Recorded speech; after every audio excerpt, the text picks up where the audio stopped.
तो सभी भाइयों एवं बहनों को नमस्कार। स्वागत है आपका आपके अपने चैनल सक्सेस जंक्शन एक कदम सफलता की ओर में। मेरा नाम है अतुल शुक्ला और हम लेकर के आ गए हैं आपके लिए मध्य प्रदेश वन रक्षक, डिप्टी जेलर, जेल प्रहरी, क्षेत्र रक्षक, एमपीएसआई, फॉरेस्ट, इन सभी भर्ती परीक्षाओं की दृष्टि से अति महत्वपूर्ण वीडियो है। आज हम कवर करने वाले हैं प्राचीन इतिहास के 100 महत्वपूर्ण प्रश्न जो अभी रिसेंट में एमपीएसबी एपटेक के द्वारा अपने विभिन्न एग्जाम्स में पूछे गए हैं। जैसा कि आप जानते हैं, जब से एपटेक कंपनी आई है तब से प्राचीन इतिहास के प्रश्न आपके एग्जाम में बहुत ज़्यादा पूछे जाने लगे हैं, जो थोड़े से कठिन स्तर के भी होते हैं ना। तो तीनों लेवल को कवर करेंगे। मॉडरेट लेवल भी रहेगा, कठिन भी रहेगा और सिंपल लेवल भी रहेगा। और जो प्रश्न अभी तक पूछे गए हैं वही प्रश्न आपको हम करवा रहे हैं, क्योंकि वहां से रिपीट होने की बहुत ज़्यादा संभावनाएं होती हैं आपके एग्जाम्स में। तो वीडियो को लाइक करके चैनल को सब्सक्राइब कर दीजिए, जिससे आगे आने वाली सारी वीडियो टाइम टू टाइम आपके पास में पहुंच सके। आज प्राचीन इतिहास के 100 प्रश्न हैं, इसके बाद में मेडिवल के 100 प्रश्न आएंगे, फिर आधुनिक इतिहास के भी हम 100 प्रश्न आपके करवा देंगे। इस तरह से आपका पूरा हिस्ट्री 300 प्रश्नों में समाप्त हो जाएगा। वही 300 प्रश्न आप कर लेंगे, आपका काम हो जाएगा। हिस्ट्री से 4 से 5 प्रश्न आपके एग्जाम में देखने को मिल सकते हैं, लेकिन वो 4 से 5 प्रश्न इन्हीं प्रश्नों में से आ जाएंगे। ठीक है मेरे भाई, चलिए वीडियो को शुरू करते हैं। आइए देखते हैं आज का पहला प्रश्न, और चैनल को सब्सक्राइब कर लेना, जिससे आगे आने वाली वीडियो टाइम टू टाइम आपके पास में पहुंच सके। जो मॉक टेस्ट आ रही हैं, जो टॉप 100 की सीरीज चल रही है, इसकी सारी वीडियो टाइम टू टाइम आपके पास में पहुंच सके। आइए शुरुआत करते हैं। आज का पहला प्रश्न देखते हैं। एंशियंट हिस्ट्री से शुरुआत करेंगे। टॉप 100 एमसीक्यू रहेंगे। हड़प्पा सभ्यता की खोज किस वर्ष हुई थी? ये अभी एमपीएसआई में पूछा गया है। एमपीएसआई प्री 2025 के एग्जाम में पूछा गया है। बताइए किस वर्ष हड़प्पा सभ्यता की खोज हुई थी। 4 ऑप्शन आपके सामने हैं, हम आपको सीधे आंसर की ओर ले चलेंगे। आप आंसर लगा लेना वीडियो को पॉज करके। सही आंसर आपका ऑप्शन नंबर ए हो जाएगा 1921 में। 1921 में हड़प्पा सभ्यता की खोज हुई थी। आप थोड़ी सी जानकारी देख लीजिए। हड़प्पा सभ्यता की खोज 1921 में राय बहादुर दयाराम साहनी ने की थी। यह सिंधु सभ्यता का खोजा गया पहला शहर था। तो प्रश्न बन सकता है, सिंधु सभ्यता में खोजा गया पहला शहर कौन सा था? तो ध्यान रखना, पहला शहर हड़प्पा था। किसने खोजा था? तो राय बहादुर दयाराम साहनी के द्वारा खोजा गया था। वर्तमान में कहां पर है? तो पाकिस्तान के पंजाब प्रांत में रावी नदी के तट पर यह स्थित है। अभी एक प्रश्न पूछा गया था, शायद आबकारी में पूछा गया था, कि हड़प्पा स्थल इनमें से किस जगह पर है? उसमें इंडिया लिखा था, पाकिस्तान लिखा था, और आपका नेपाल लिखा था, भूटान लिखा था। तो ध्यान रखना, जो हड़प्पा सभ्यता का हड़प्पा स्थल है वो कहां पर है? रावी नदी के किनारे पाकिस्तान में स्थित है। ठीक है, चलिए आगे बढ़ते हैं। प्रश्न नंबर 2 देखते हैं। ऋग्वेद में अघन्या शब्द, ये भी बहुत महत्वपूर्ण है, ये तो बहुत पूछा जाता है। आपने अगर कोई भी एग्जाम दिया हो, चाहे रेलवे का एग्जाम हो या फिर एमपीएसबी का एग्जाम हो, आपने देखा होगा ऋग्वेद में अघन्या शब्द का प्रयोग किसके लिए किया गया है? सही आंसर की बात करेंगे, ऑप्शन बी गाय हो जाएगा। गाय को अघन्या माना है। अघन्या शब्द का अर्थ होता है न मारने योग्य, जिसको न मारा जाए उसे हम अघन्या कहते हैं। सही आंसर आपका हो जाएगा ऑप्शन नंबर बी गाय। देखिए, वैदिक काल में गाय को अघन्या यानी ना मारने योग्य माना जाता था। यदि कोई गाय को मारता था या घायल करता था तो उसे मृत्युदंड या फिर देश निकाला दे दिया जाता था। ये आपको ध्यान रखना है। अघन्या का अर्थ पूछ लेते हैं, ठीक है। तो अघन्या का अर्थ होता है ना मारने योग्य।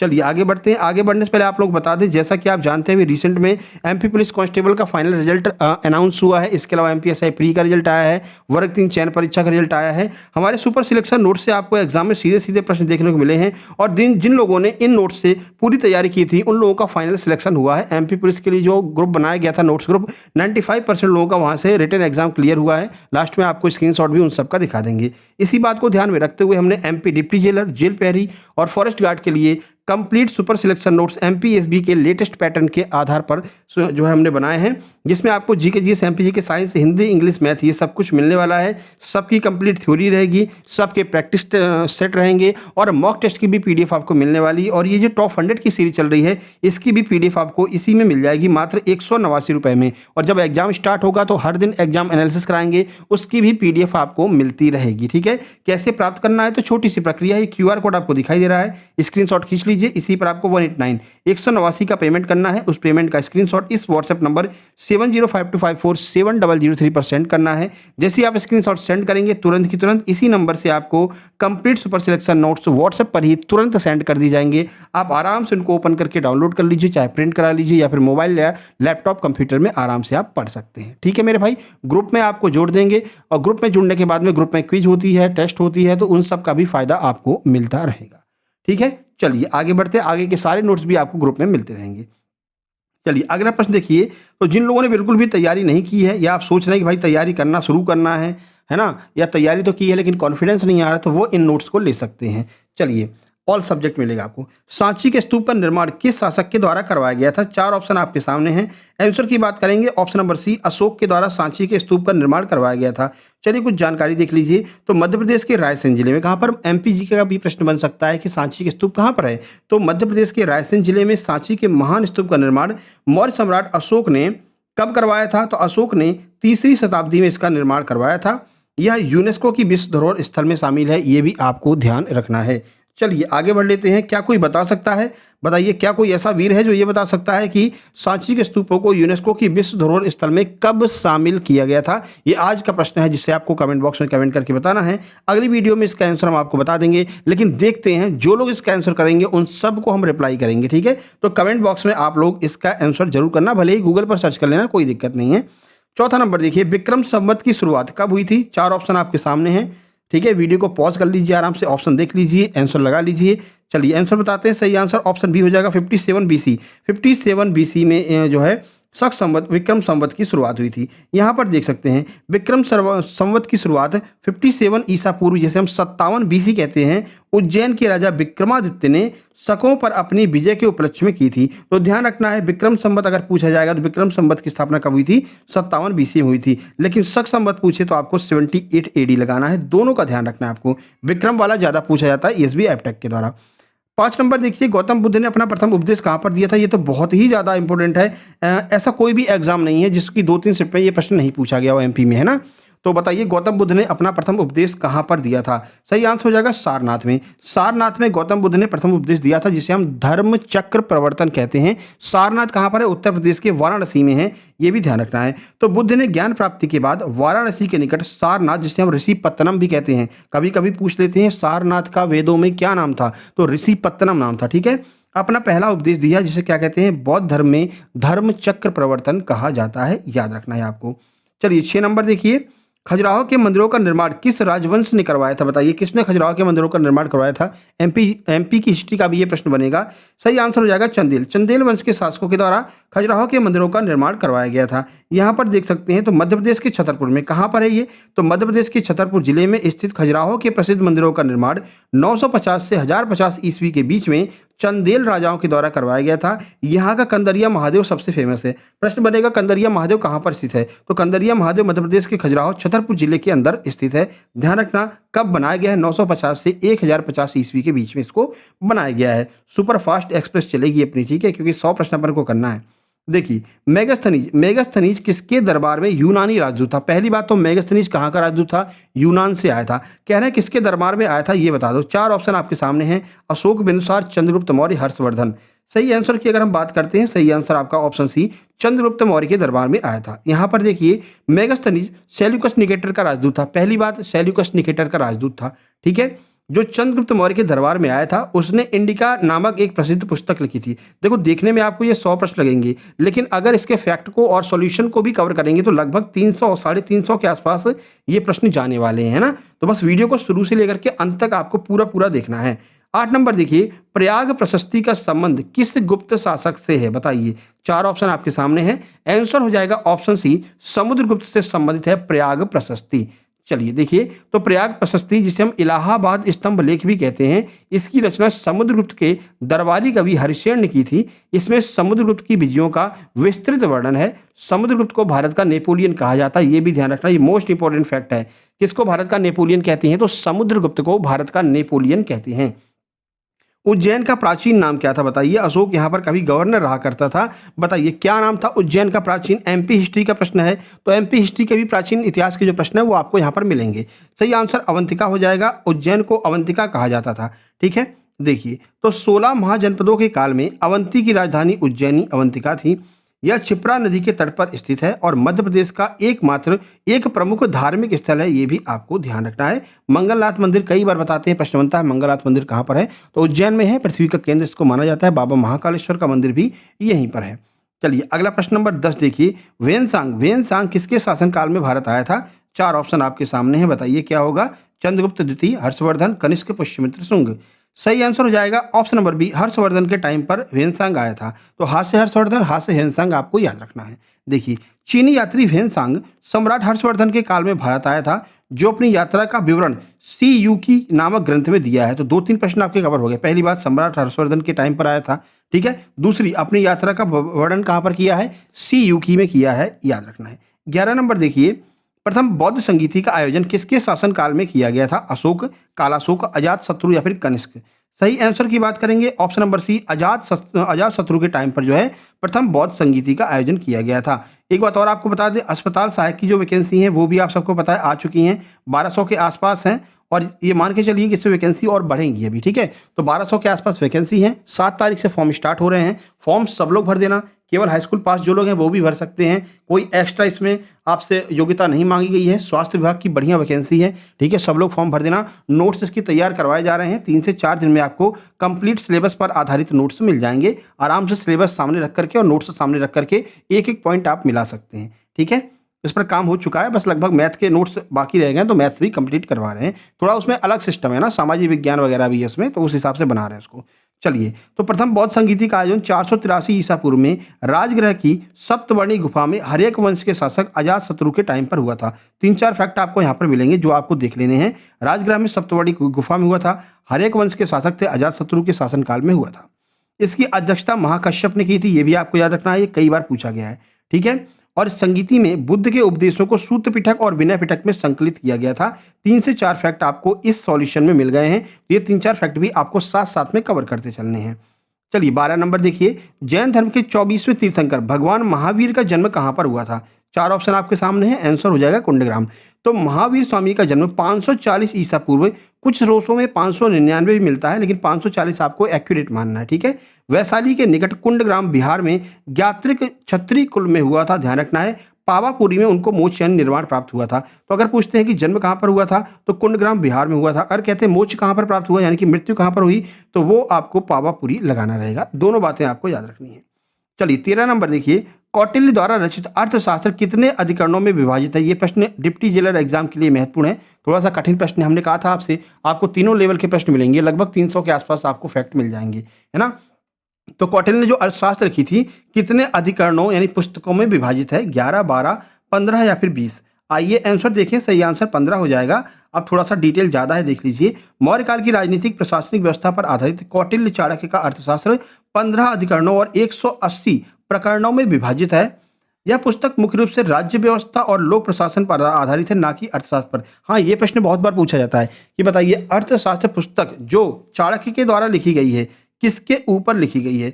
मतलब कि पैसे के ऊपर, अर्थ का अर्थ होता है पैसा, यानी कि पैसे इकोनॉमिक के ऊपर लिखी गई है, या फिर राज्य व्यवस्था के ऊपर लिखी गई है? तो ध्यान रखना, नाम इसका अर्थशास्त्र भले ही है, लेकिन ये राज्य व्यवस्था और लोक प्रशासन पर आधारित है। ये कन्फ्यूजन आपको क्रिएट कर सकता है, तो ध्यान रखना है।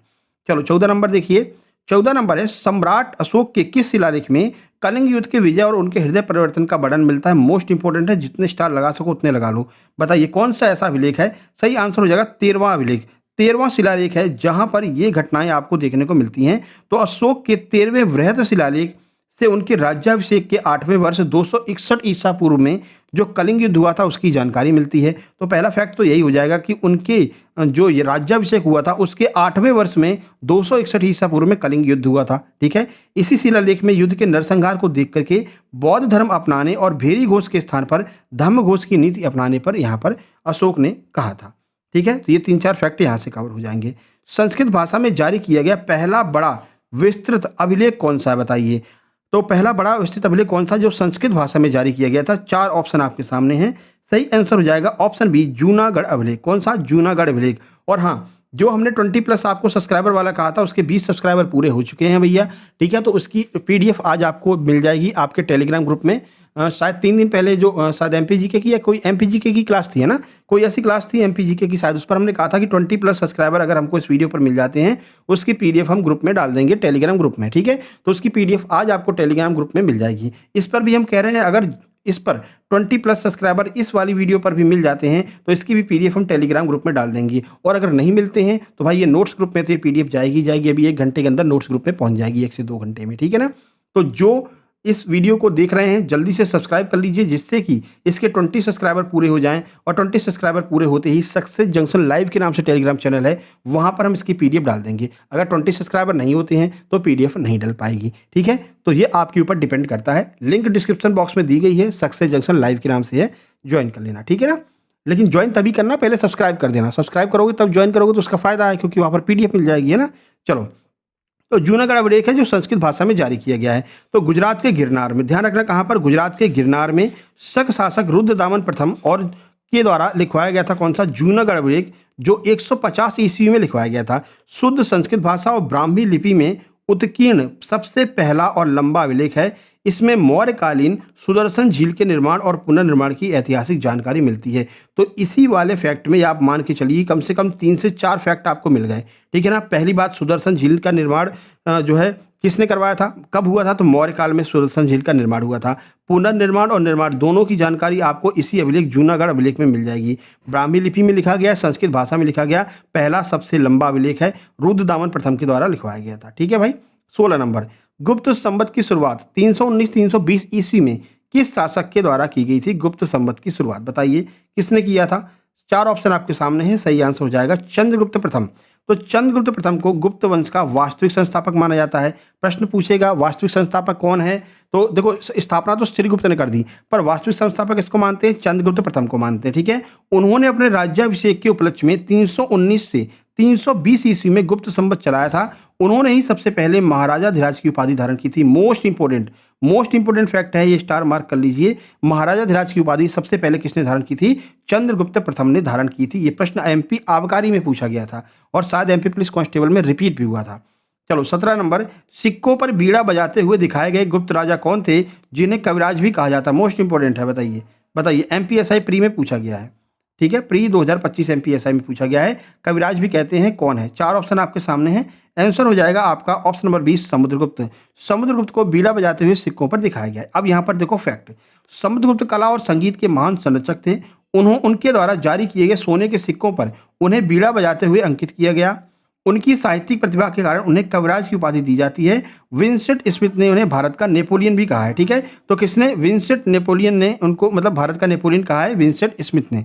आगे बढ़ते हैं, 18 नंबर देखिए, प्रसिद्ध चीनी यात्री फायान किसके शासनकाल में आया था। तो देखो फायान और ह्वेनसांग ये दोनों पूछे जाते हैं। ह्वेनसांग तो हा से ह्वेनसांग, हा से हर्षवर्धन। अगर फायान की पूछते हैं कि फायान किसके टाइम पर आया था, तो फायान आया था चंद्रगुप्त द्वितीय के टाइम पर, ये आपको ध्यान रखना है। तो चीनी यात्री फायान ने चंद्रगुप्त द्वितीय विक्रमादित्य के शासनकाल, जिसका शासनकाल 99 से 399 से 414 तक था, ठीक है, भारत की यात्रा की। उसने अपने विवरण में मध्य देश यानी मालवा मध्य प्रदेश की जनता को सुखी और समृद्ध बनाया था। एमपी पटवारी में पहली बार यह प्रश्न पूछा गया था कि मालवा की जनता को सुखी और समृद्ध किसने बताया है। तो ध्यान रखना, प्रसिद्ध चीनी यात्री फायान जो कि चंद्रगुप्त द्वितीय के टाइम पर आया था, उसने मालवा की जनता को सुखी और समृद्ध बताया है। यहाँ की जलवायु को सबसे अनुकूल, सबसे बेहतरीन बताया है। तो ये भी प्रश्न बन सकता है, एमपी जीके का कठिन प्रश्न अगर बनेगा तो इस तरह का प्रश्न बन सकता है।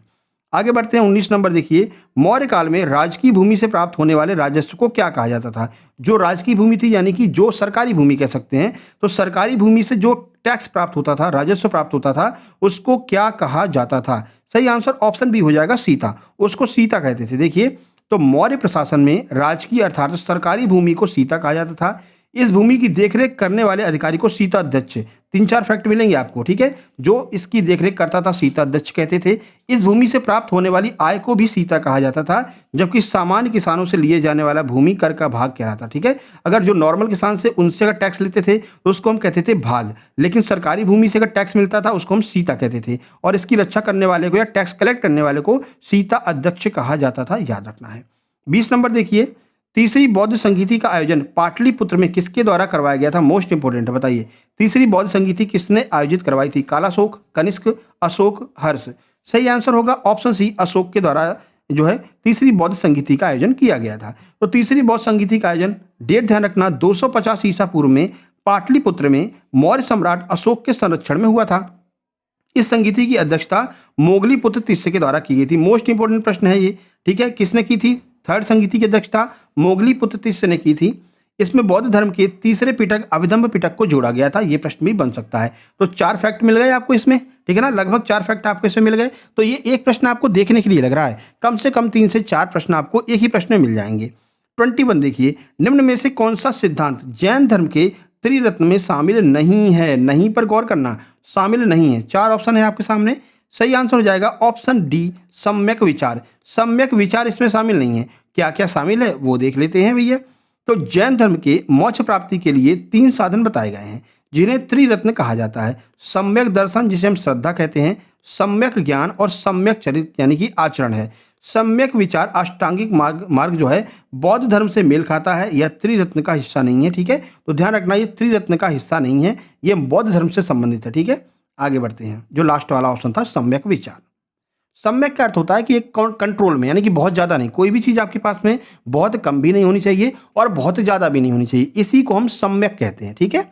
22 नंबर, अब ध्यान रखना, कई सम्यक सम्यक रट लिया, आप कह रहे सम्यक होता क्या है, किसी ने पूछ लिया सम्यक ज्ञान का क्या अर्थ है। तो सम्यक ज्ञान का अर्थ है कि बहुत कम भी नहीं होना चाहिए और बहुत ज़्यादा भी नहीं ज्ञान होना चाहिए, ठीक है ना। ऐसा नहीं कि एकदम ज्ञानी से ही बन गए हो, फिर तुम किसी से बात नहीं कर रहे हो, और बिल्कुल कम भी नहीं होना चाहिए। तो सम्यक ज्ञान की बात यहाँ पर जैन धर्म में की गई है। कनिष्क के शासनकाल में आयोजित चतुर्थ बौद्ध संगीति के आयोजक कौन थे, अध्यक्ष कौन थे चतुर्थ बौद्ध संगीति के? ध्यान रखना, 4th बौद्ध संगीति की बात की जा रही है।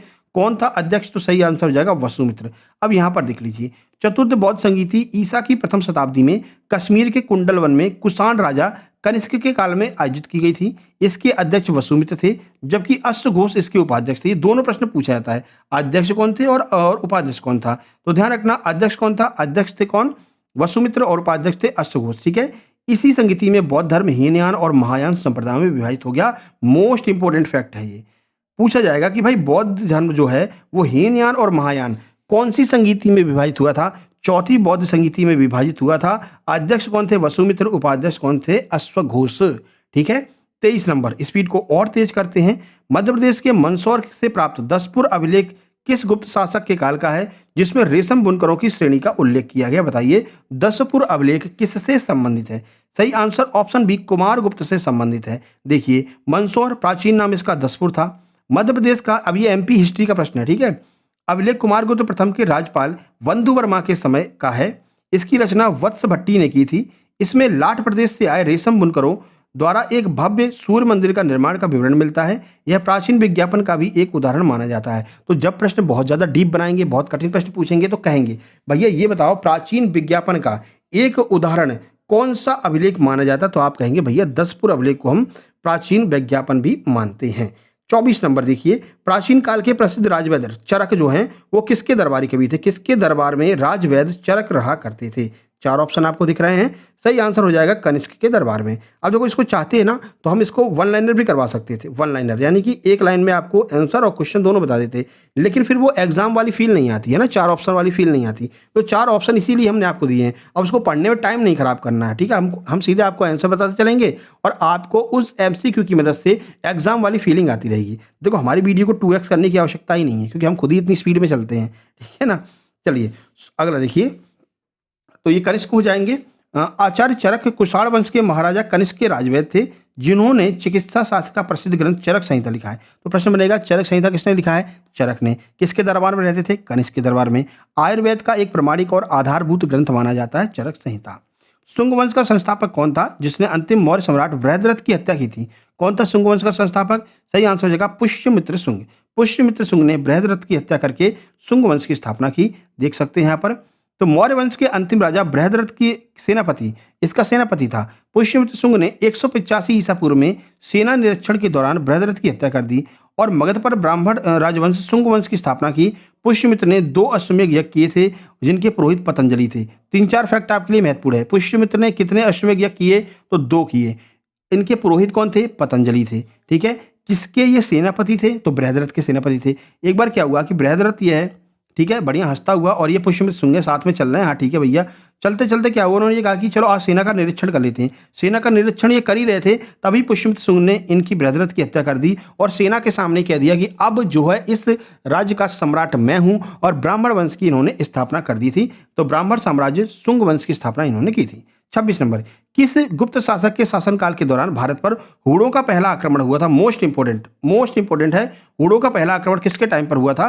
सही आंसर कुमारगुप्त फर्स्ट। तो हुड़ों का प्रथम आक्रमण कुमारगुप्त प्रथम के शासनकाल में हुआ था, जिसे कुमारगुप्त के पुत्र स्कंदगुप्त ने सफलतापूर्वक विफर कर दिया था। तो स्कंदगुप्त ने हुड़ों को मार करके भगा दिया।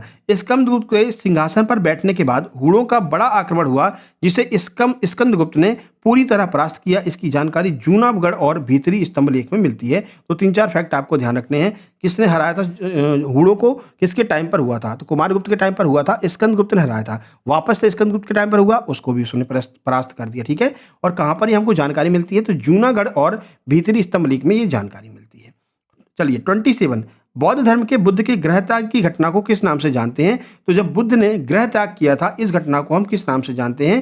सही आंसर, इसे हम महाभिनिष्क्रमण कहते हैं। क्या कहते हैं? परिनिर्वाण नहीं, महापरिनिर्वाण क्या है? महापरिनिर्वाण का अर्थ है जब मतलब कि उनको मृत्यु की प्राप्ति हुई थी, मोक्ष प्राप्त हुआ था। ठीक है। चक्र प्रवर्तन क्या है? जब उन्होंने जो पहली बार भाषण दिया था, पहली बार उन्होंने अपनी बातें लोगों के सामने रखी थी। महानिष्क्रमण का अर्थ क्या होता है? जब वो पहली बार घर से बाहर निकले थे, गृह त्याग किया था। तो सिद्धार्थ बुद्ध द्वारा 29 वर्ष की आयु में ज्ञान की खोज के लिए गृह त्याग करने की ऐतिहासिक घटना को बौद्ध ग्रंथों में महाभिनिष्क्रमण कहा गया है। इसका प्रतीक चिन्ह घोड़ा है। ये प्रश्न पूछ लेते हैं कि महाभिनिष्क्रमण का प्रतीक चिन्ह क्या है? तो घोड़ा है। ठीक है, आगे बढ़िए। 28, सम्राट अशोक के ब्राह्मी लिपि में लिखे गए अभिलेखों को सर्वप्रथम 1837 में किसने पढ़ा था? तो जेम्स प्रिंसेप के द्वारा इसको पढ़ा गया था पहली बार। ठीक है, ये पूरी जानकारी यहाँ पर लिखी हुई है, देख लीजिए। टर्नर और जेम्स प्रिंसेप के प्रयासों से अशोक के अभिलेखों को पढ़ा जा सका। ब्रिटिश पुरातत्वविद और टकसाल अधिकारी जेम्स प्रिंसेप ने 1837 में पहली बार अशोक के दिल्ली टोपरा स्तंभलेख को ब्राह्मी लिपि को पढ़ने में सफलता हासिल की। कोई पढ़ ही नहीं पा रहा था भाई लिखा क्या है इसमें, तो फिर जेम्स प्रिंसेप ने इसको पढ़ करके बताया था कि इसमें क्या लिखा है। 1837 में उन्होंने यह उपलब्धि हासिल की थी। मौर्योत्तर काल में दक्षिण भारत में शासन करने वाले सातवाहन राजवंश का संस्थापक कौन था? दक्षिण भारत में मौर्योत्तर काल में सही आंसर हो जाएगा सिमुक। सिमुक उस टाइम पर दक्षिण भारत में शासन कर रहा था। तो सातवाहन वंश, जिसे हम आंध्र सातवाहन वंश भी कहते हैं, स्थापना सिमुक ने लगभग 60 ईसा पूर्व में की थी। कण्व वंश के अंतिम शासक सुशर्मा की हत्या कर दी थी। तो कण्व वंश के अंतिम शासक सुशर्मा की हत्या करके सातवाहन वंश की स्थापना सिमुक ने की थी 60 ईसा पूर्व में।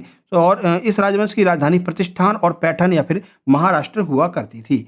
चलिए 30 नंबर, भारत में सबसे पहले बड़े पैमाने पर नियमित रूप से शुद्ध सोने के सिक्के किसने जारी किए? मोस्ट इंपोर्टेंट है। सबसे पहले शुद्ध सोने के सिक्के बड़े पैमाने पर किसने जारी किए? सही आंसर हो जाएगा कुषाणों के द्वारा। तो ये आपको ध्यान रखना है, शुद्ध सोने के सिक्के की बात की जाए तो कुषाणों के द्वारा जारी किए गए थे।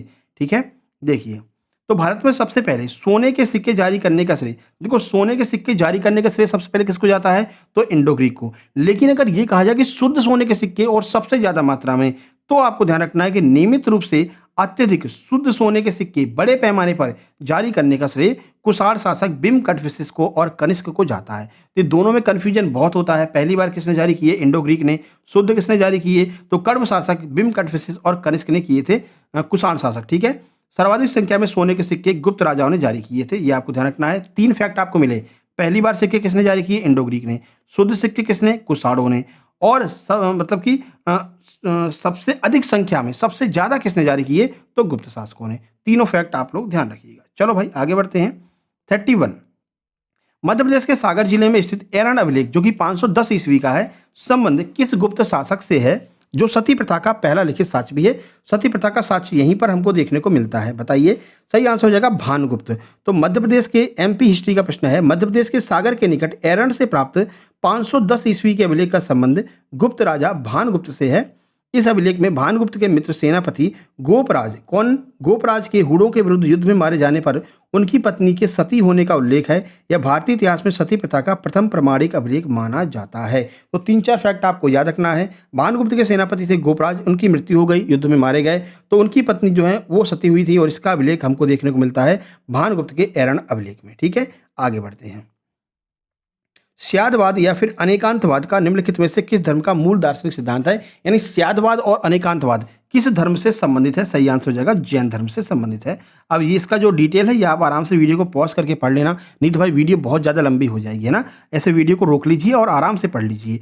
हम चलते हैं अगले प्रश्न की ओर। नालंदा विश्वविद्यालय की स्थापना किस गुप्त शासक के द्वारा की गई थी, जिसे बाद में बख्तियार खिलजी के द्वारा नष्ट किया गया था? मोस्ट इंपोर्टेंट है, बताइए किसने की थी नालंदा विश्वविद्यालय की स्थापना? तो कुमार गुप्त प्रथम ने की थी, ठीक है, और बाद में बख्तियार खिलजी ने इसको जो है खत्म कर दिया था। तो बिहार में स्थित प्रसिद्ध बौद्ध शिक्षा केंद्र नालंदा विश्वविद्यालय की स्थापना 5वीं शताब्दी में, कब? 5वीं शताब्दी में गुप्त सम्राट कुमार गुप्त के द्वारा, जिन्हें हम शक्रादित्य भी कहते हैं।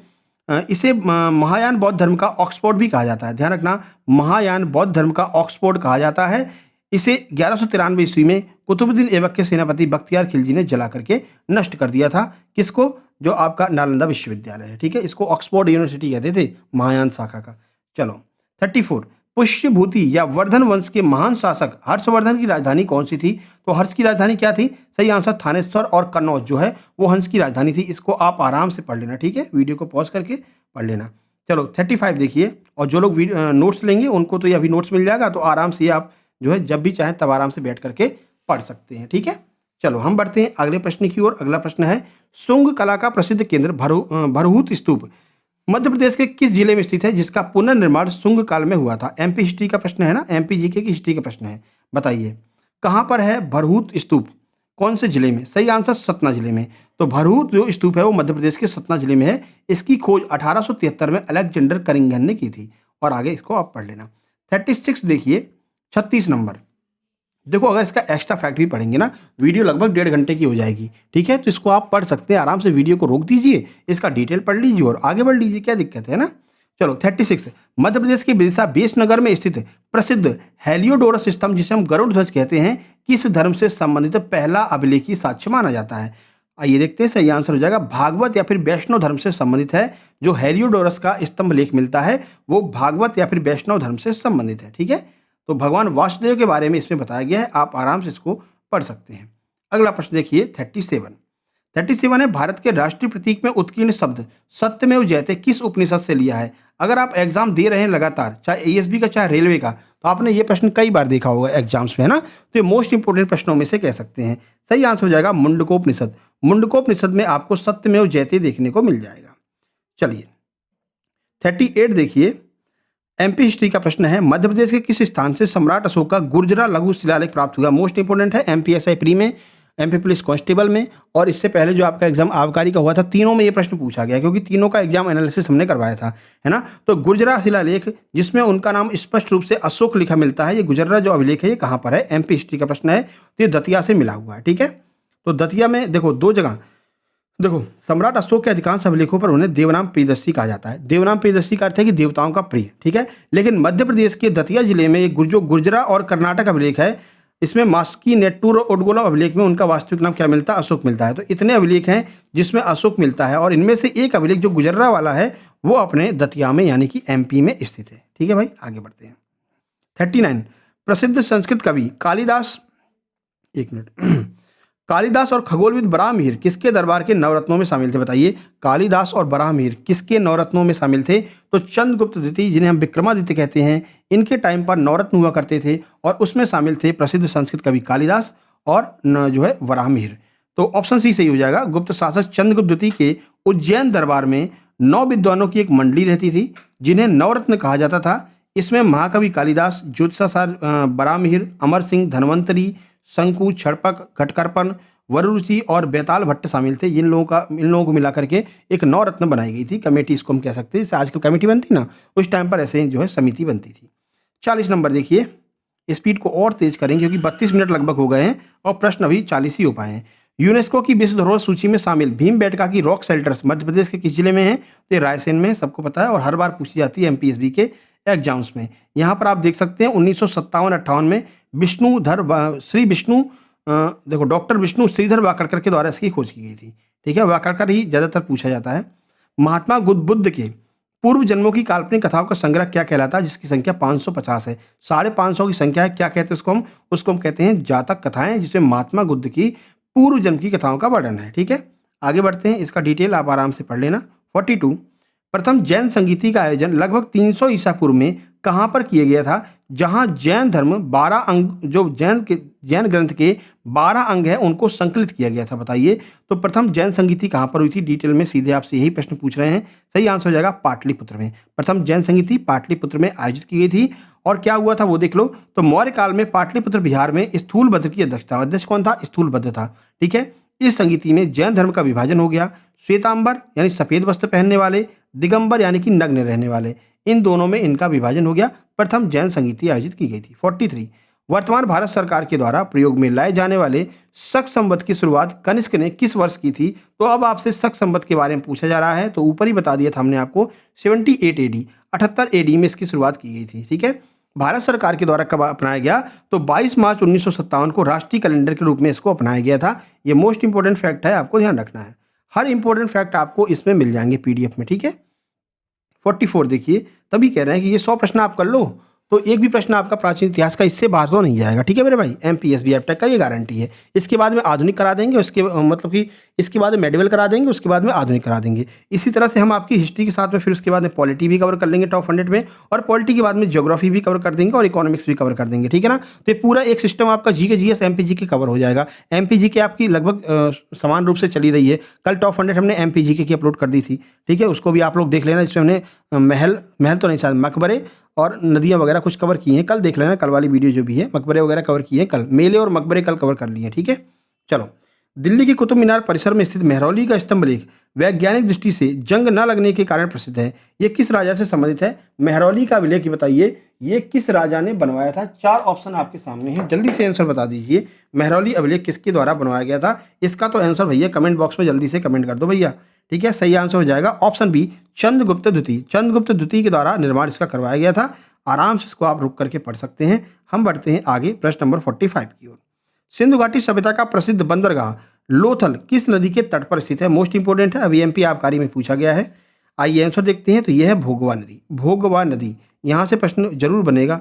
ठीक है, इसको याद रखना क्योंकि ये एमपी आबकारी में पूछा था, और या तो एमपी एसआई या एमपी कांस्टेबल किसी में रिपीट हुआ था। एनालिसिस के वक्त हमको ये ऐसा कुछ याद आ रहा है। ठीक है। तो लोथल जो है गुजरात में है। तो लोथल गुजरात के अहमदाबाद जिले में भोगवा नदी के तट पर स्थित है। इसकी खोज 1954 में एसआर राव ने की थी। यहाँ से दुनिया का सबसे पुराना मानव निर्मित गोदीवाड़ा, तो जो बंदरगाह होता है, जो डॉकयार्ड होता है, उसको गोदीवाड़ा कहा जाता था पहले। ठीक है, तो ये भी आपको याद रखना है। अगला 46 देखिए, मौर्य काल के पतन और चंद्रगुप्त मौर्य के राजा बनने की राजनीतिक घटनाओं पर आधारित नाटक मुद्रा राक्षस के लेखक कौन है? कुल मिलाकर आपसे पूछ रहे हैं कि मुद्रा राक्षस की रचना किसके द्वारा की गई थी?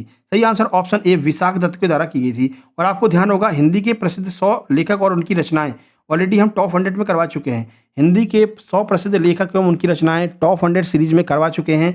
आप लोग जरूर देख लेना मेरे भाई। ठीक है, उससे बाहर एक भी लेखक नहीं जाएगा, है ना, और ना कोई रचना बाहर जाएगी। तो विशाख दत्त, मुद्रा राक्षस गुप्त काल में विशाख दत्त के द्वारा रचित एक प्रसिद्ध ऐतिहासिक नाटक है। इसमें चाणक्य की राजनीतिक चालों, नंद वंश के विनाश के बाद चंद्रगुप्त मौर्य के सिंहासन पर बैठने की कथा है। इस नाटक में चंद्रगुप्त मौर्य के लिए वृषल शब्द का प्रयोग किया गया है। वृषल का अर्थ होता है निम्न कुल वाला। यही पूछा था एक बार, शायद पटवारी में या किसी में पूछा था, ग्रुप 2 सब ग्रुप 4 में पूछा था कि वृषल शब्द का क्या अर्थ है। तो वृषल शब्द का अर्थ है निम्न कुल का। ठीक है, और ये चाणक्य ने इसका यूज किया था चंद्रगुप्त मौर्य के लिए। आगे बढ़ते हैं 47, एमपीजी के मध्य प्रदेश के मालवा के किस शासक ने हुड़ आक्रांता मिहिर कुल को पराजित कर मंदसौर में अपनी विजय का कीर्ति स्तंभ स्थापित किया था? बताइए कौन सा ऐसा शासक था? सही आंसर हो जाएगा ऑप्शन नंबर बी, यशोधर्मन। कौन? यशोधर्मन। 552 ईस्वी में जो है ये युद्ध वगैरह हुआ था। इसको आप आराम से रोक करके पढ़ लेना। ठीक है, ये पूरा फैक्ट पढ़ते चलना, ऐसा नहीं हम बता दे रहे हैं पढ़ लेना तो आप इसको स्किप कर दे रहे हो। वीडियो को रोको, पूरा पढ़ो, फिर आगे बढ़ो। ठीक है। 48 देखिए, बौद्ध धर्म के अनुसार जीवन के दुखों की निवृत्ति के लिए बुद्ध ने कौन सा मार्ग सुझाया है कि जीवन के दुख समाप्त हो जाएंगे अगर आप ऐसा कर लोगे? तो कौन सा मार्ग है? तो यह है अष्टांगिक मार्ग। अब यह अष्टांगिक मार्ग क्या होता है ये पूरा दिया गया है। ठीक है, अब इसको आप आराम से पढ़ लो, है ना।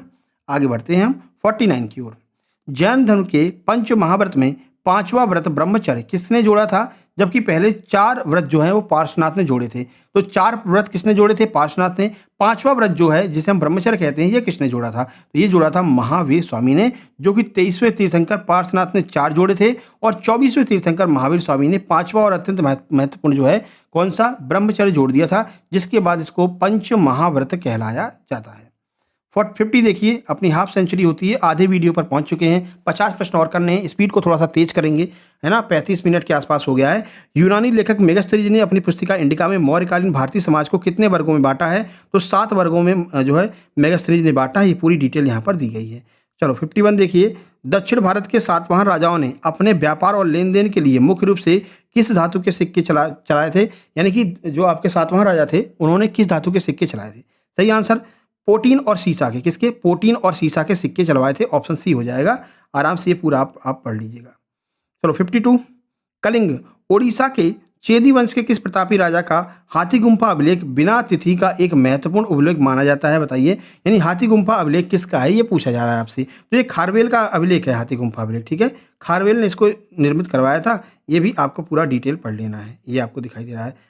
और 20+ सब्सक्राइबर अगर हो जाते हैं तो इसकी पीडीएफ हम टेलीग्राम ग्रुप सक्सेस जंक्शन में डाल देंगे। सक्सेस जंक्शन लाइव के नाम से है, लिंक आपको डिस्क्रिप्शन में मिल जाएगी, नहीं तो लाइव के नाम से आप सर्च भी कर सकते हैं। ठीक है ना, लेकिन जरूरी है कि पहले आप सब्सक्राइब कर लो, है ना। नीचे सब्सक्राइब का बटन दिख रहा होगा। ये मत सोचना कोई और कर लेगा तो 20 हो जाएंगे, नहीं हो पाएंगे भैया।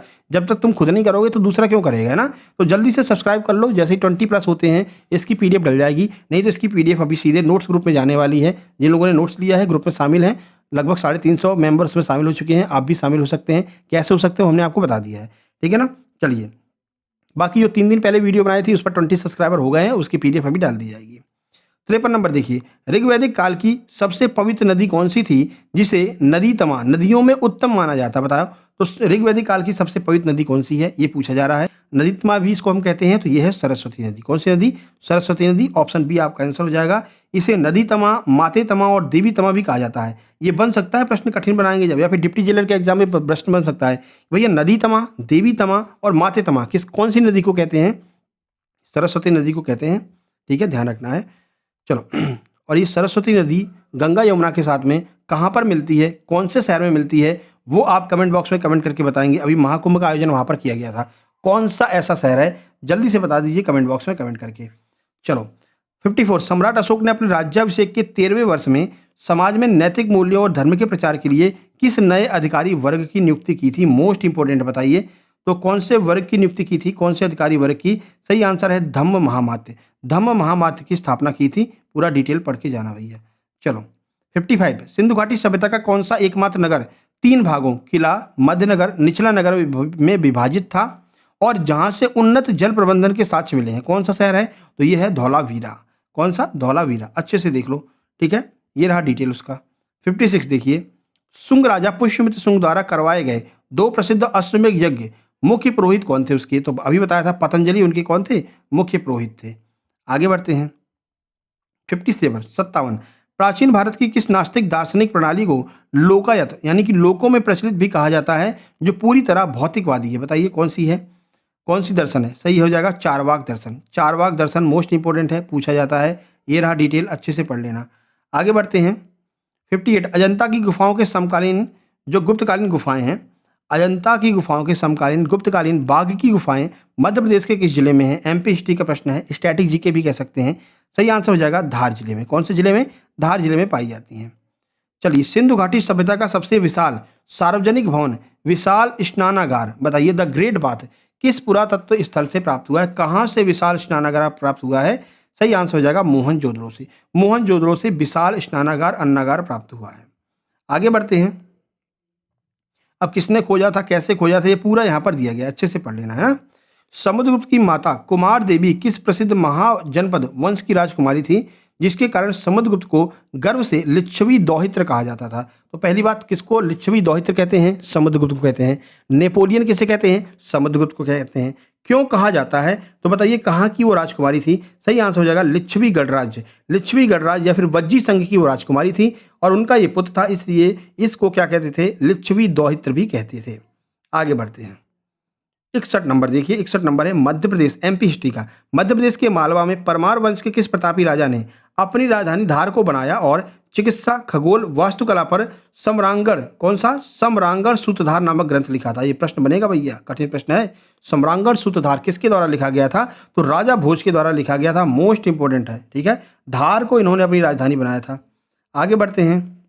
तराइन का द्वितीय युद्ध अब इसमें थोड़े से आपके मेडिवल के प्रश्न भी आ गए हैं ना। तो तराइन का द्वितीय युद्ध 1192 ईस्वी में किसके बीच लड़ा गया था, जिसमें भारत में पहली बार मुस्लिम शासन की नींव रखी थी? सही answer option C Mohammad Ghori और पृथ्वीराज चौहान हो जाएगा। दिल्ली सल्तनत के किस सुल्तान ने 1234-35 ईस्वी में मध्य प्रदेश के बिदिशा यानी भेलसा, बिदिशा को भेलसा भी कहते हैं, ध्यान रखना है ना, उज्जैन के प्रसिद्ध महाकालेश्वर मंदिर पर आक्रमण करके इसको लूटा था? एमपी हिस्ट्री का प्रश्न है, किसने लूटा था? तो इल्तुतमिश ने इसको लूटा था। सल्तनत वंश का संस्थापक था, ये भी आपको ध्यान रखना है। चलो आगे बढ़ते हैं। अगला प्रश्न देखिए 64 नंबर। तो दिल्ली सल्तनत के किस सुल्तान ने बाजार नियंत्रण लागू की थी? बाजार नियंत्रण लागू की और सहनाय मंडी नामक अधिकारी बनाया था? किसने बनाया था? अलाउद्दीन खिलजी ने बनाया था। ठीक है, इसकी डिटेल पढ़ते चलना सारी मेरे भाई, नहीं हम छोड़ रहे हैं तो तुम भी छोड़ दो, ऐसा मत करना, है ना। हम इसलिए छोड़ रहे हैं क्योंकि वीडियो बहुत ज़्यादा लंबी ना हो जाए। 1 घंटे के अंदर हम चाहते हैं कि 1 घंटे के अंदर 100 प्रश्न आपके हो जाएं। तो अपनी प्रशासनिक योजनाओं के कारण स्वप्नशील पागल राजा कहा जाने वाला मोहम्मद बिन तुगलक 1327 ईस्वी में अपनी राजधानी दिल्ली से कहाँ लेकर के गया था? सबको पता है, दिल्ली से दौलताबाद या फिर देवगिरी वो लेकर के गया था। आगे बढ़िए 66 नंबर। दिल्ली सल्तनत के किस सुल्तान ने पहली बार ब्राह्मणों पर भी जजिया कर लगाया था? कौन था वो? सही आंसर फिरोज शाह तुगलक ने पहली बार ब्राह्मणों पर भी जजिया टैक्स लगाया था। यह आप पढ़ लेना, ठीक है।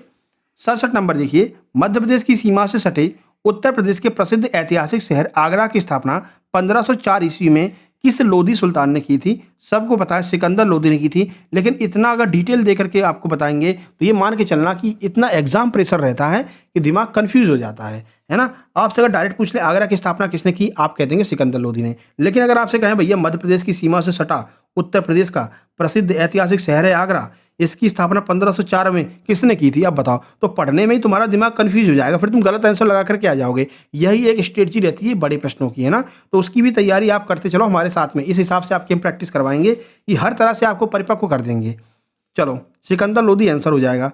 पानीपत का प्रथम युद्ध 21 अप्रैल 1526 को बाबर और किसके बीच में लड़ा गया था, जिसमें भारत में मुगल साम्राज्य की नींव डली थी? तो बाबर और इब्राहिम लोधी के बीच में लड़ा गया था। ऑप्शन बी आंसर हो जाएगा।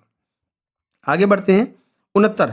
बाबर ने 1528 ईस्वी में मध्य प्रदेश के किस प्रसिद्ध ऐतिहासिक दुर्ग पर आक्रमण कर वहां के शासक मेदिनी राय को पराजित किया, जहां राजपूत की वीरांगनाओं ने जौहर किया था? बताओ, इतनी जानकारी आपको देकर के फिर आपसे प्रश्न पूछ रहे हैं, तो ये थोड़े से कठिन प्रश्न होते हैं जिनमें आपको प्रश्न आते होंगे फिर भी आप गलत करके आएंगे, और गलत कर दिया भैया तो -1.25 हो जाएगा, ठीक है ना। माइनस मार्किंग भी है इस बार। तो आप हमारे साथ इस तरह से तैयारी करते रहेंगे कि माइनस मार्किंग का तो कोई सवाल ही नहीं उठता, ठीक है, क्योंकि इससे बाहर प्रश्न जाएगा नहीं। अब हमने ये मेडिवल के प्रश्न कुछ इसलिए रख लिए हैं क्योंकि ये एमपी से संबंधित है ना। तो ये चंदेरी का किला हो जाएगा। चंदेरी का किला जीता था जहां पर राजपूत वीरांगनाओं ने क्या किया था, जौहर किया था, और 29 जनवरी 1528 को बाबर ने यहाँ पर आक्रमण किया था। अगला 70 नंबर देखिए, मध्य प्रदेश के गोंडवाना, जिसे हम गढ़कटंगा भी कहते हैं, की प्रसिद्ध वीरांगना रानी कौन थी, जिन्होंने 1564 में अकबर के सेनापति आसफ खान के विरुद्ध लड़ते हुए वीरगति प्राप्त की थी? बताइए, गोंडवाना राज की प्रसिद्ध वीरांगना कौन थी, बताइए। सही आंसर हो जाएगा रानी दुर्गावती, ठीक है। ऑप्शन सी रानी दुर्गावती आपका सही आंसर। ये पूरा आप अच्छे से पढ़ लेना। चलिए 71। अकबर के दरबार के प्रसिद्ध संगीत सम्राट तानसेन का जन्म मध्य प्रदेश के किस जिले में हुआ था? उनका वास्तविक नाम क्या था? तो ग्वालियर में उनका जन्म हुआ था। रामतनु पांडे उनका वास्तविक नाम था। हालांकि कल मकबरे वाली वीडियो में इनके बारे में डिटेल में हमने आपको बताया है। 72। तो सम्राट अकबर के द्वारा मकबरे समारोह और जो है शायद अकादमियाँ, इन सबको कल हमने कवर किया है। मेले, इस सबको एक साथ कवर किया टॉप 100 में, तो कल वाली वीडियो देख लेना। सम्राट अकबर के द्वारा 1582 में शुरू किए गए धार्मिक पंथ दीन ए इलाही स्वीकार करने वाला एकमात्र हिंदू कौन था? तो बीरबल था। ध्यान रखना, एकमात्र हिंदू था जिसने दीन ए इलाही को स्वीकारा था। 73। मुगलों की सैन्य और प्रशासनिक व्यवस्था का मुख्य आधार मनसबदारी प्रथा थी। इसे किस मुगल सम्राट ने विधिवत रूप से चालू किया था? तो मनसबदारी को विधिवत रूप से किसने चालू किया था?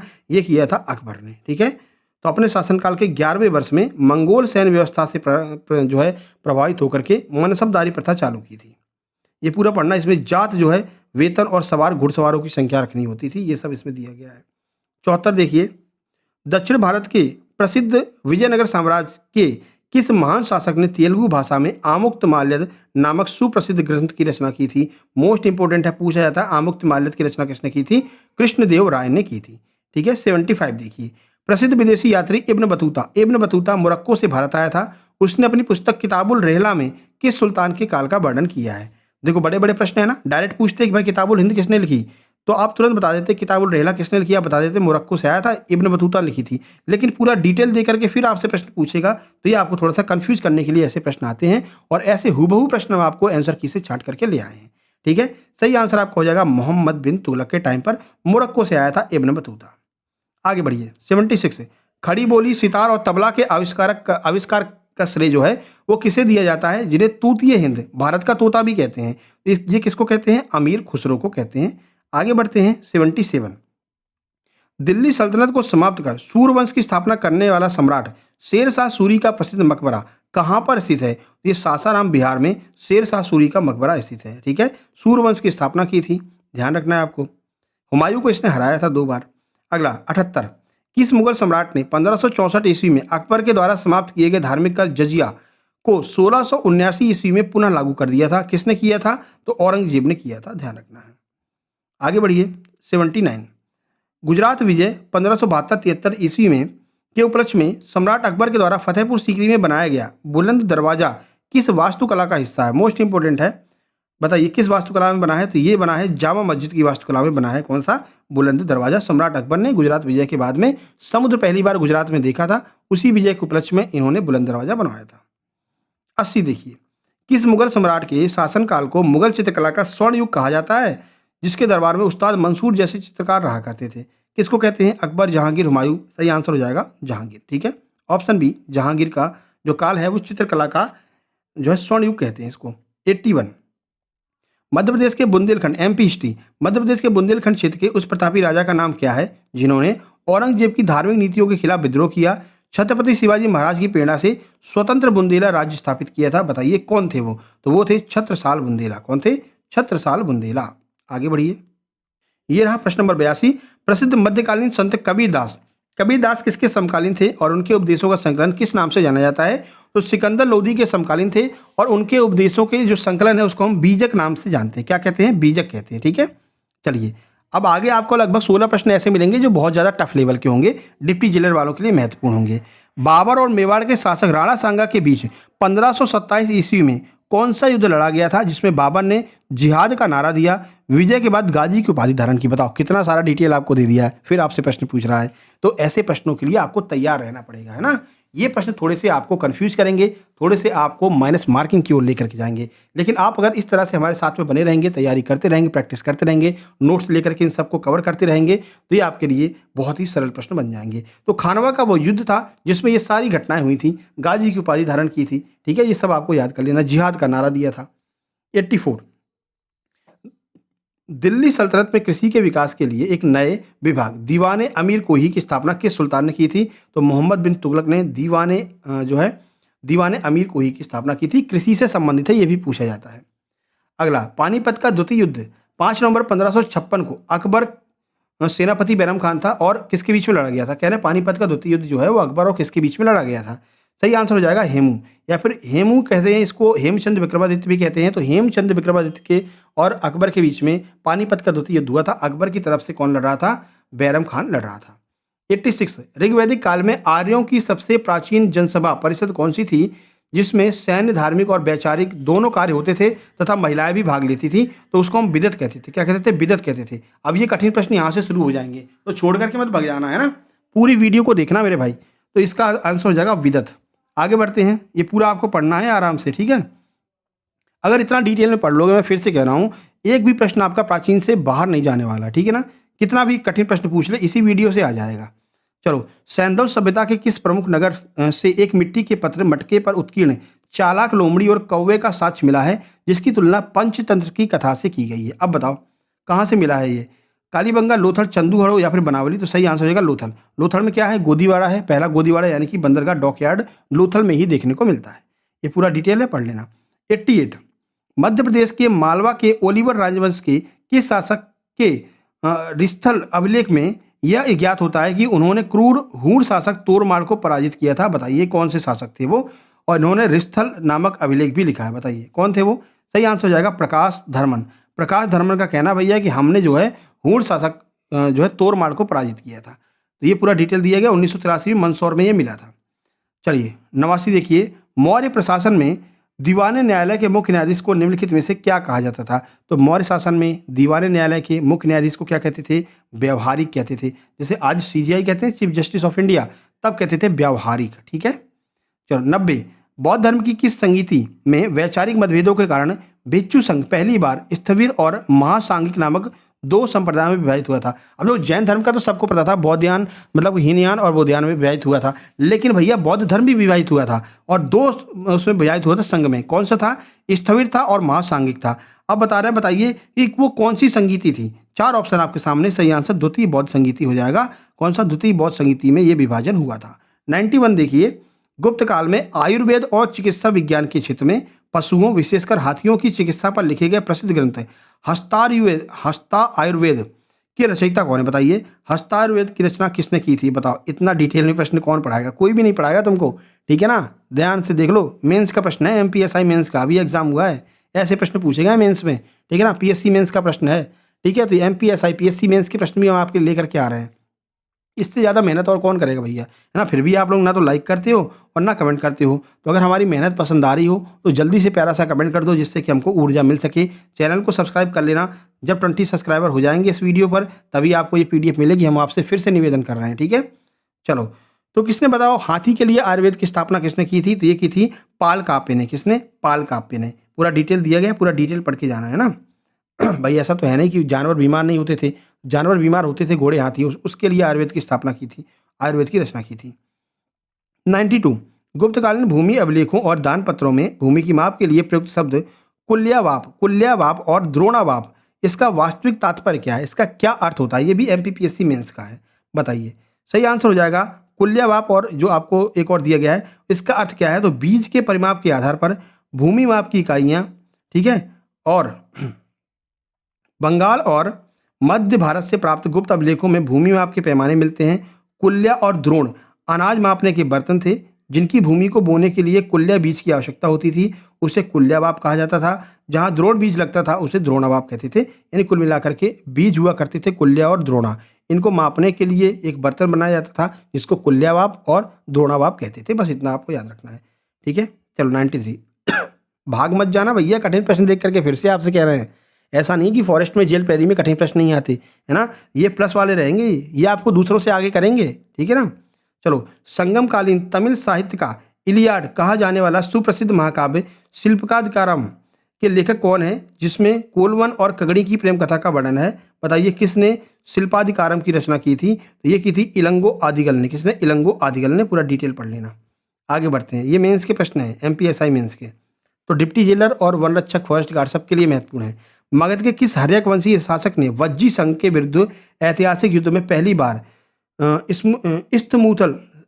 रथमूसल है ना, हाँ, रथमूसल, चलता फिरता गया युक्त रथ और महाशिला कंटक, पत्थर फेंकने वाला यंत्र नामक गुप्त हथियारों का प्रयोग किया था? किसने किया था? वो आपने वो मूवी देखी है ना, कौन सी मूवी है यार, दिमाग से निकल गया, फेमस मूवी दिमाग से निकल जा रही है। अरे कौन सी है, महाबली, अरे कौन सी, कुछ है ऐसी, है ना, बाहुबली, सॉरी बाहुबली। बाहुबली में आपको देखने को मिलेगा, है ना, वो जो रथ चलाता है ना, वो सब यहीं से देखने को मिलता है। तो अजात शत्रु ने बनाए थे भैया ये। ठीक है, कौन सा? महाशिला कंटक और रथमूसल। ठीक है, आगे बढ़ते हैं।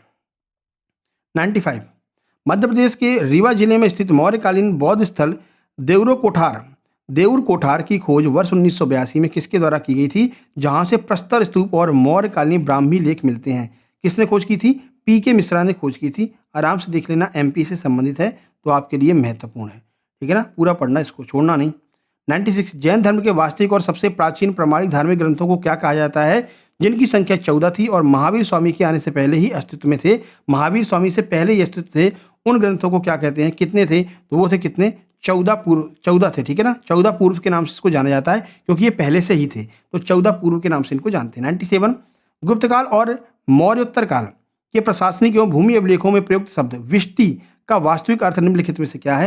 यानी जो विष्टि शब्द है, इसका अर्थ क्या निकलता है? तो इसका अर्थ है राज्य द्वारा प्रजा से लिया जाने वाला बलपूर्वक या बिना पारिश्रमिक का धन, जिसे जबरदस्ती लिया जाता था। 98, प्रसिद्ध हिंद यवन राजा मेनेंडर और बौद्ध भिक्षु नागसेन के बीच हुए दार्शनिक प्रश्नोत्तरों का संकलन किस बौद्ध ग्रंथ में देखने को मिलता है, जो पाली भाषा में लिखा गया है? तो यह है मिलिंद पन्हो। कौन सा है? मिलिंद पन्हो। मोस्ट इंपोर्टेंट है, ध्यान रखना। 99 देखिए, चालुक्य वंश के राजा पुलकेशिन द्वितीय के ऐहोल अभिलेख के रचयिता कौन है, जिन्होंने इस प्रशस्ति के अंत में स्वयं की तुलना कालिदास और भारवी से की? उनने भैया ऐहोल अभिलेख लिख दिया और कहा हम ही कालिदास हैं, हम ही भारवी हैं, ठीक है ना। किसने किया था ऐसा? तो ऐसा किया था रवि कीर्ति ने। किसने? रवि कीर्ति ने। ये पूरा डिटेल दिया गया, पढ़ लीजिएगा। 100 नंबर देखिए, मध्य प्रदेश के उज्जैन के निकट काली सिंध नदी के तट पर स्थित सबसे प्राचीन ताम्र पाषाणिक पुरा स्थल कायथा की खोज 1964 में किसके नेतृत्व में की गई थी? बताओ। देखी गई थी डॉक्टर VS वाकड़कर के नेतृत्व में। ये पूरा डिटेल आपको दिया गया है, ठीक है ना। और ये वो लोग हैं जिन लोगों का अभी हाल ही में सिलेक्शन हुआ है हमारे सुपर सिलेक्शन नोट्स से। ऐसे बहुत सारे लोग हैं, आप शॉर्ट्स वीडियो में जाकर के देख सकते हैं। ये नोट्स ग्रुप हमने बनाया था MP पुलिस कांस्टेबल के लिए, MP police 2025 notes group by Shukla sir. 95% लोगों का यहाँ से सिलेक्शन हुआ है। देखिए इन्होंने अपना स्क्रीनशॉट भेजा, सर मेरा भी हो गया है, अपना पूरा इन्होंने स्कोर कार्ड भेजा था काजल तिवारी जी ने। बाकी रचना नामदेव जिनकी सेकंड रैंक आई है, आपको पता है अपनी कैटेगरी में सेकंड रैंक, ओवरऑल टॉपर में 8th रैंक आई है, उन्होंने भी यहाँ से तैयारी की थी। जैसे ही उनका रिजल्ट आया, सर मेरी सेकंड रैंक लगी है, अपना स्कोर कार्ड भेजा, हमने भी कंग्रेचुलेसन बोला। ऐसे बहुत सारे लोग हैं। शुभम उइके जी हैं SC कैटेगरी से, यहाँ पर देख सकते हैं, ये भी इस ग्रुप से थे, MP पुलिस कांस्टेबल वाले ग्रुप से, ठीक है ना, नोट्स ग्रुप से। उसके बाद में ये भाई है Vijay Kumar UR category other state, ये भी इस ग्रुप में शामिल थे। तो आप भी जल्दी से डिप्टी जेलर ग्रुप में शामिल हो जाइए और कदम बढ़ा दीजिए सिलेक्शन की तरफ, जिससे कि दूसरों से आगे रहें, क्योंकि हमारे प्रश्न ही ऐसे होते हैं जो आपको दूसरों से +1 करते हैं और आपको सिलेक्शन की राह पर ले चलते हैं। सारे वीडियो देख लेना, इस व्हाट्सएप नंबर पर व्हाट्सएप करके अपने नोट्स प्राप्त कर लेना, मात्र 189-189 में। और जल्दी आपको अस्पताल सहायक के नोट्स मिलने वाले हैं मात्र 99 रुपये में। ज़्यादा से ज़्यादा 4 से 5 दिन और आप लोग वेट कर लीजिए, ठीक है। मिलते हैं नेक्स्ट वीडियो में, तब तक के लिए नमस्कार, धन्यवाद।